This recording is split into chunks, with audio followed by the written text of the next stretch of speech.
I just wanted to follow up on Sarah's question from NPR. She asked you about Ivanka Trump's statement that the press is not the enemy of the people. And she asked you whether or not the press is the enemy of the people.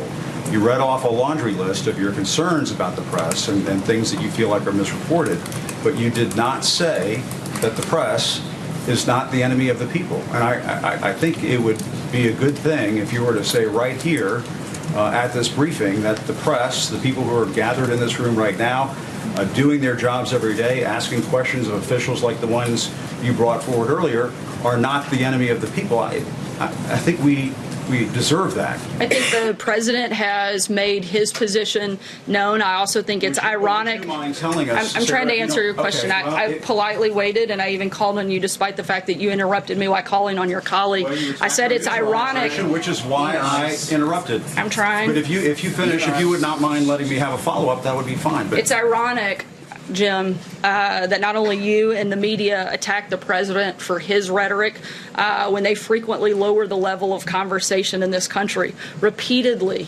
the media resorts to personal attacks without any content other than to incite anger. The media has attacked me personally on a number of occasions, including your own network, said I should be harassed as a life sentence, that I should be choked. ICE officials are not welcomed in their place of worship, and personal information is shared on the internet. When I was hosted by the Correspondents Association, of which almost all of you are members of, you brought a comedian up to attack my appearance and call me a traitor to my own gender. In fact, as I know, as far as I know, I'm the first press secretary in the history of the United States that's required Secret Service protection.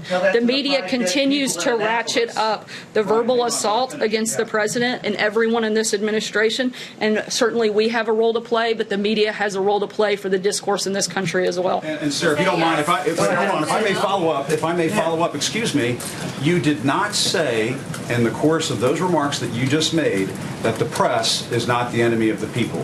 Are we to take it from what you just said? We all get put through the ringer. We all get put in the meat grinder in this town, and you're no exception. And I'm sorry that that happened to you. I wish that had not happened.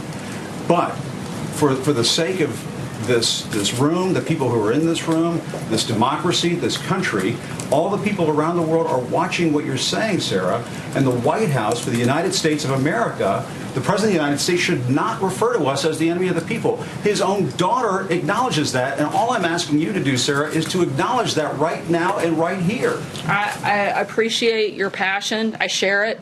I've addressed this question. I've addressed my personal feelings. I'm here to speak on behalf of the president. He's made his comments clear.